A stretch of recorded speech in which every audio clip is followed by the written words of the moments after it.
Wow! Juste wow! Avez-vous vu la CSN partout? Avez-vous vu la CSN partout ici? Ça, c'est la CSN que j'aime. La CSN qui se mobilise. Bonjour, bonjour tout le monde, vraiment. C'est plus que beau de vous voir, je dirais même que c'est émouvant. Oui, Ève Landry l'a dit, l'événement syndical de l'année, mais je pousserais, je pense, un petit peu plus, parce que ça fait vraiment longtemps qu'on ne s'était pas réunis en aussi grand groupe. Alors, il y a 4300 personnes inscrites. Il y en a qui s'en viennent encore. Les autobus cheminent, se vident, les gens s'inscrivent, vont prendre place. Vous allez voir, on va être plein, plein, plein. Donc, bienvenue au Colisée ici à Trois-Rivières.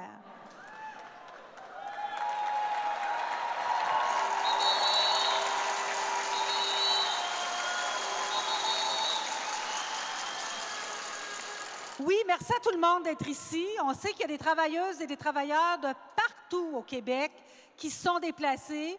Puis, en plus, il y a des gens qui viennent de loin, très loin, qui ont fait des heures et des centaines de kilomètres pour être ici.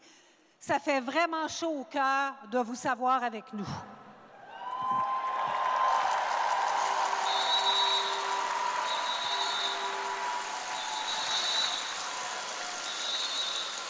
Bon, c'est un événement sur la santé, hein? Vraiment public, pas de profit sur la maladie. Ça fait que c'est sûr qu'il y a du monde de la santé dans la salle, de la santé des services sociaux.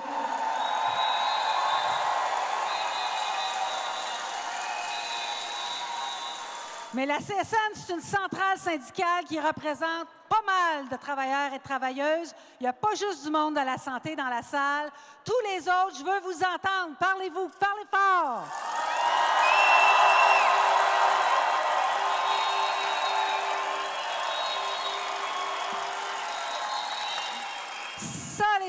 Ça, les amis, on appelle ça une centrale syndicale. Vous le voyez comme moi, le réseau de la santé, des services sociaux, il ne faut pas les oublier, nos services sociaux, bien, ça concerne tout le monde, puis c'est très évident aujourd'hui. La lutte pour un accès universel à des soins de santé, ça appartient à l'ensemble de la société. Les travailleuses, les travailleurs du réseau, bien, ils tiennent à bout de bras depuis trop longtemps, y compris celles dont la colère continue de gronder. Oui, vous vous êtes reconnus. Je parle de toutes celles qui attendent toujours leur chèque d'équité salariale. Bouh!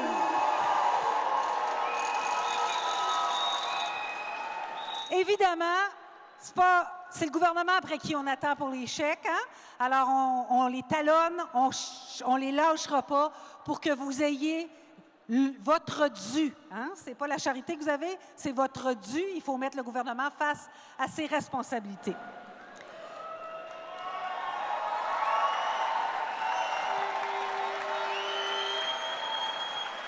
Maintenant que ça c'est dit, bien, je reviens à ce qui nous réunit tous aujourd'hui, c'est-à-dire l'universalité de notre réseau. C'est à nous, comme Québécoises, comme Québécois, de dire que les soins de santé et les services sociaux, bien, ça ne doit pas être réservé juste aux plus fortunés. Ils doivent être publics, ils doivent être accessibles à toutes et à tous. C'est la base même de notre filet social. Comme centrale syndicale, c'est clair que la CSN, on a le devoir de mener des luttes sociales qui vont bénéficier à tous les travailleurs, à toutes les travailleuses. On l'a fait dans le passé. On l'a fait et on peut maintenant dire qu'il y a des gains syndicaux qui améliorent chaque période de la vie des Québécoises et des Québécois. Puis je vais vous donner quelques exemples. On va se vanter un petit peu. Qu'est-ce qu'on a fait à la CSN? Bien, on a mené la lutte pour instaurer un régime d'assurance parentale qui va permettre aux parents de prendre plusieurs mois pour s'occuper de leurs enfants sans inquiétude financière, sans crainte de perdre leur emploi. On a tendance à prendre ça pour un acquis au Québec, mais je peux vous dire qu'on fait beaucoup de jaloux ailleurs au Canada, et je ne parle même pas des États-Unis, ce beau et riche pays où il n'y a aucun congé parental payé. Aucun. Vous m'avez bien entendu, zéro, nada, zlitch, rien. C'est épouvantable. À la CSN puis au Québec, on a aussi mené des combats pour que quand ces enfants-là grandissent, bien, ils puissent bénéficier d'un réseau d'éducation qui soit public et accessible, puis ça, du CPE jusqu'à l'université.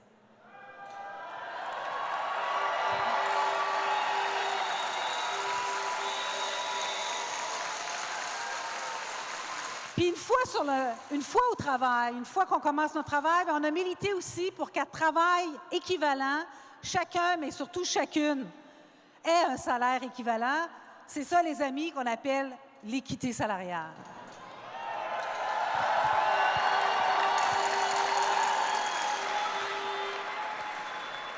Évidemment, pour pouvoir travailler, pour pouvoir étudier, bien, il faut être en santé, c'est la base de tout. Ça tombe bien parce que la santé, au cas où vous ne l'auriez pas deviné, la santé, c'est le sujet de notre rassemblement aujourd'hui.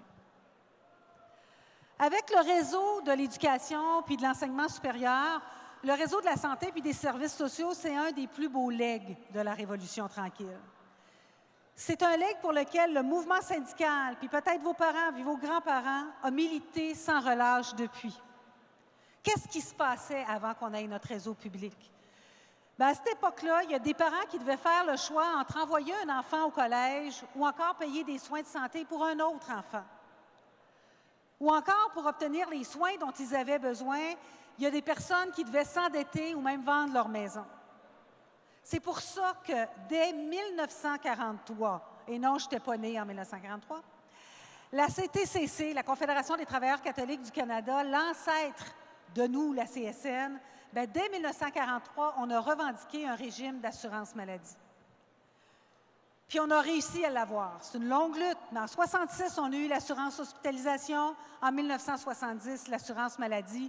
Ça, les amis, c'était toute une victoire syndicale et sociale.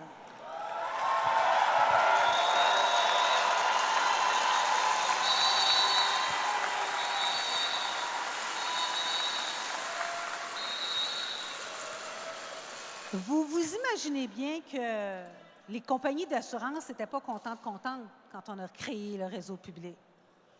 Mais ce n'étaient pas les seuls à ne pas être contents.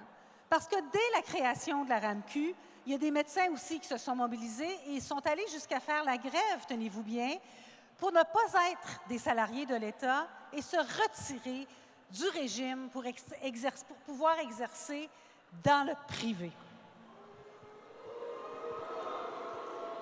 Mais l'assurance maladie, elle est restée, elle a fait ses preuves parce que comme société, on s'est rendu compte que le privé, bien, ça faisait tout simplement pas la job. Mais petit à petit, les gouvernements, sous l'influence de certains milieux d'affaires, ils ont travaillé à affaiblir le réseau, à miner notre réseau de la santé. Comment ils ont fait ça? En répétant la fameuse phrase « ça coûte cher, ça coûte donc bien cher, ça coûte trop cher un réseau public ». Après ça, bien, ils nous ont envoyé leur agent de démantèlement du réseau. Puis là, je pense vite comme ça, là, Couillard, Charest, Barrette, qui ont mis à mal progressivement notre réseau public. Ils l'ont tellement mis à mal que ça commençait franchement à ressembler à du sabotage. Ils ont tout centralisé. Tous les types d'établissements, toutes les missions confondues. Ils ont enlevé aux équipes de travail leur pouvoir d'action, de pensée. Ils ont transformé un service public en une immense machine bureaucratique qui fonctionne à coup de contrôle et de minutage de chaque petit geste, en oubliant qu'on travaille avec des humains. Depuis tout ce temps-là, on dirait que tout tourne autour de l'hôpital, souvent au détriment de nos aînés dans les CHSLD, de la santé publique, de la santé mentale, des services sociaux et notamment de nos jeunes sous la protection de la jeunesse. Puis vous remarquerez, tous ces sujets-là, chacun après l'autre, ils ont fait les manchettes dans les dernières semaines, derniers mois, dernières années. On l'avait dit qu'ils seraient laissés pour compte et ça a paru. Pouvez-vous croire, gang, pouvez-vous croire qu'au Québec, on a laissé des gens mourir de soif dans leur lit pendant la pandémie? Pouvez-vous croire que des enfants, des adolescents sont parfois en danger dans les endroits mêmes où la société est censée les protéger? Pouvez-vous croire qu'au moment où on se parle, il y a encore des gens qui vont décider de s'enlever la vie faute de soins adéquats en santé mentale? C'est ça qui se passe au Québec en ce moment. On a coupé encore, puis on nous a toujours dit, on nous répète encore. Je donnais des conférences de presse ce matin, on nous répète encore, oui, mais c'est les services administratifs, ça ne touchera pas les services, ça ne fera pas mal au monde. C'est faux!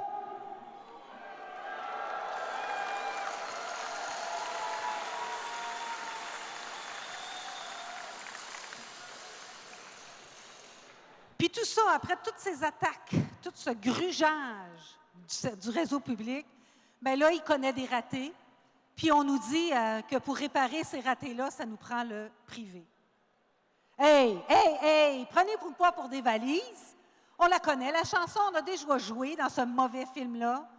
Puis je vais vous le dire tout de suite. Le privé, ce n'est pas la solution. Le privé, ce n'est pas complémentaire au public. Le privé, c'est un compétiteur.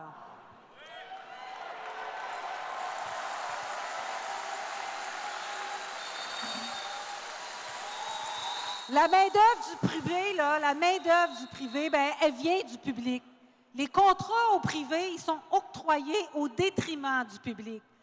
Les cliniques privées fleurissent partout parce que des médecins font le choix de quitter le réseau public par centaines. Les laboratoires privés se multiplient parce que les gouvernements ont négligé d'investir dans le réseau public. Au final, vous savez, il y a une seule raison pour laquelle une entreprise privée veut prendre un contrat. Une entreprise privée, bien, ça prend un contrat parce qu'il y a du profit à faire, du profit sur notre maladie. Ces gens-là, là, ce n'est pas des mécènes, ce n'est pas des philanthropes. Ce sont des gens d'affaires, parfois même des médecins entrepreneurs qui, justement, l'ont flairé, la bonne affaire. C'est inacceptable. Notre santé à nous tous, ce n'est pas une occasion d'affaires.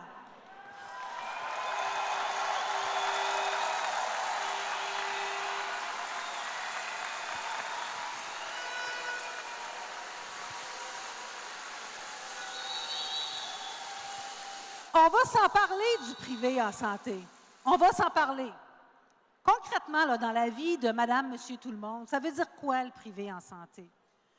Le privé en santé, bien, c'est des centres médicaux spécialisés qui te font signer une décharge dès que tu mets les pieds dans la clinique pour signifier que, non, jamais ils vont te prendre en charge si tu avais une complication suivant leur intervention. Ça, je peux en témoigner, fait vécu. Autrement dit, dans les CMS, on s'occupe des cas simples, on s'occupe des cas lucratifs, le reste, on refile ça au public. Le privé en santé, bien, ça ferme de bonne heure, ça, le privé en santé. Tout le personnel qui y travaille bénéficie d'horaires de jour, du lundi au vendredi, pendant que le réseau public, lui, il se désarme et qu'il se tape à travailler les chiffres de soir, de nuit, de fin de semaine, les fériés.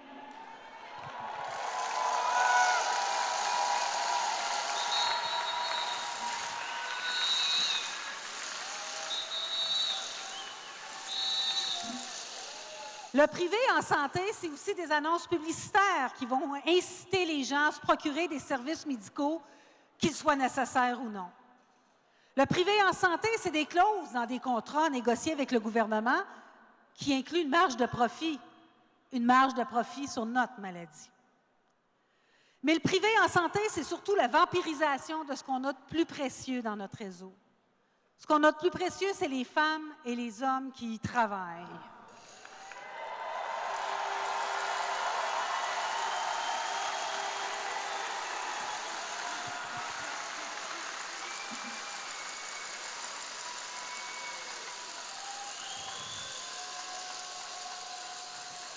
Notre lutte, c'est une lutte sociale, mais c'est aussi une lutte féministe. Il ne faut jamais oublier que le réseau de la santé et des services sociaux, bien, c'est beaucoup de travailleuses. Les femmes, c'est 80% des gens qui travaillent en santé et services sociaux.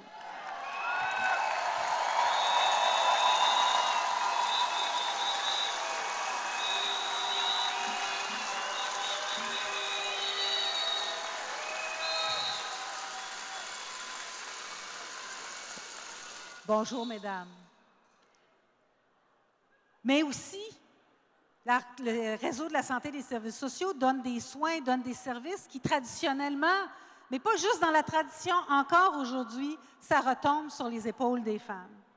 Ça fait que ça fait 2 ans, que la CSN mène la campagne pour un réseau vraiment public qui revendique haut et fort un réseau de la santé et de services sociaux qui soit accessible, gratuit et universel. Cette campagne-là,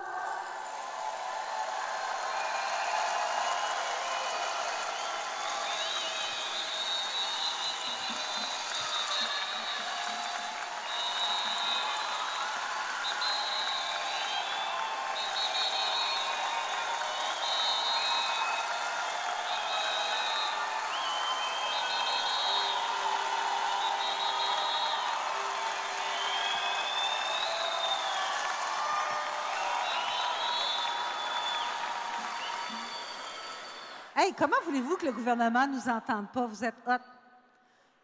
Cette campagne-là, elle est menée partout au Québec, de l'Abitibi à la Gaspésie, par les militants du réseau de la santé, bien sûr, mais je l'ai dit aussi, par l'ensemble des militants de la CSN. C'est ça la force d'une centrale syndicale.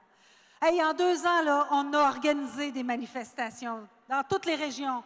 On est allé rendre visite à plein de ministres. Ils n'ont peut-être pas toujours aimé ça, mais on est allé les voir.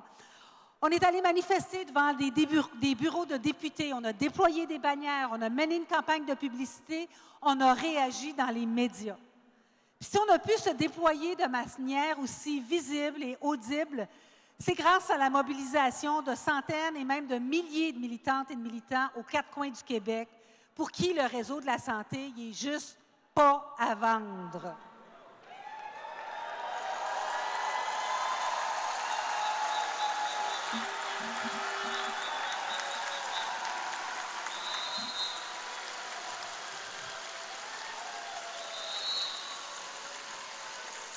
Pour se déployer de cette façon, ça prend des ressources, ça prend le soutien de toutes les équipes de salariés, ça prend du temps, ça prend de l'énergie. À la CSN, ça donne bien, on a non seulement les moyens de faire tout ça. Et là, je vous le dis, c'est moi la présidente de la CSN, la volonté politique de mener cette lutte cruciale, elle est incarnée par moi, par l'ensemble du comité exécutif, et on ne lâchera pas.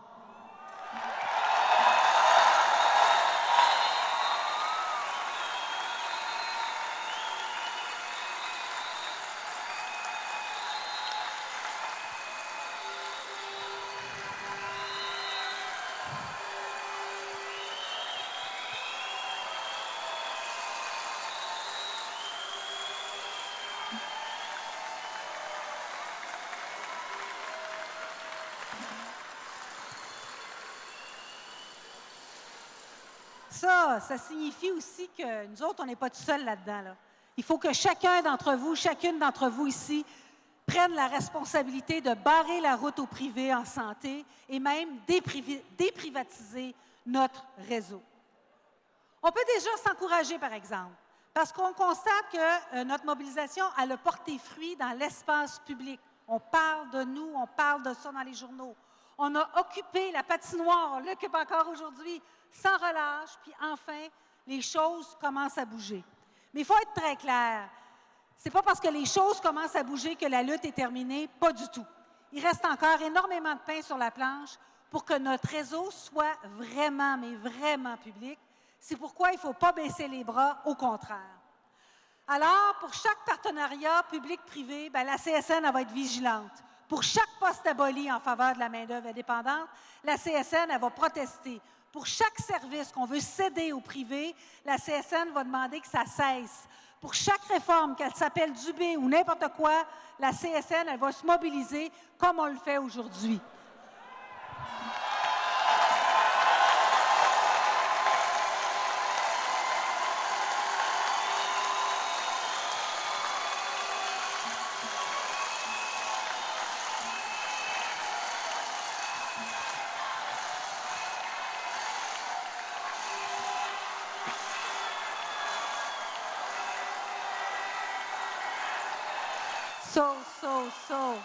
Solidarité. Solidarité.